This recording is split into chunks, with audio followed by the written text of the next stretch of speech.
छोटे छोटा ऑब्जेक्ट देखते हैं हम, तो सबसे पहले न्यूट्रिशन क्यों लगता है? Optimal growth and development. Optimal growth का मतलब क्या होता है?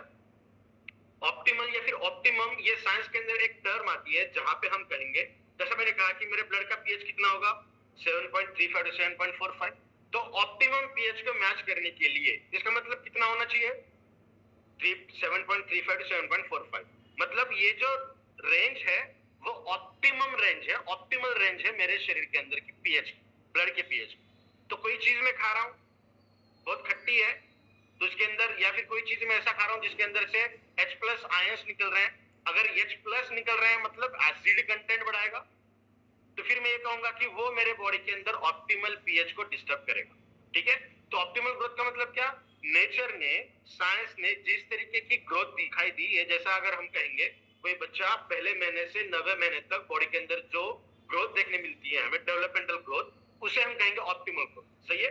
तो मेरे बॉडी के अंदर जो ऑप्टिमल ग्रोथ होनी चाहिए नेचर के हिसाब से, साइंस के हिसाब से, उसे होने के लिए न्यूट्रिशन की ज्यादा जरूरत होती है। डेवलपमेंट के अंदर भी, डिसीज प्रिवेंशन के अंदर भी न्यूट्रिशन बहुत बेहतरीन तरीके से काम करता है। उसके ऊपर भी मैं बात कर रहा हूं। और आज हम बात करेंगे थोड़ा सा मैग्नीशियम के ऊपर। ब्रेन फंक्शन, ब्रेन के अंदर अगर मैं कहूं जिंक लगता है, सोडियम लगता है, पोटेशियम लगता है, मैग्नीशियम लगता है, ऑक्सीजन लगता है, बहुत सारे ऐसे लगते हैं, मॉलिब्डेनम भी वहां पे लगता है, सेलेनियम भी वहां पे बहुत ज्यादा मात्रा में लगता है। तो ब्रेन के फंक्शन के लिए भी बहुत सारी चीजें लगती है। अगर मैं सिर्फ ये कहूँ ना कि मैं सिर्फ मेडिटेशन कर रहा हूँ और मैनिफेस्ट कर रहा हूँ और मेरे बॉडी के अंदर ये सारी चीजें आए, that is not possible at all, है ना। हमें खाना खाना इंपॉर्टेंट है। इन सब चीजों को अगर मेरे बॉडी के अंदर उसकी जरूरत है और मेरे ब्रेन को अगर वो चीजें लगने वाली है, तो मुझे वो सिर्फ और सिर्फ खाने के अंदर से ही उसको देना पड़ेगा। समझ रहे हैं आप? तो इसीलिए न्यूट्रिशन का बहुत ज्यादा महत्व है।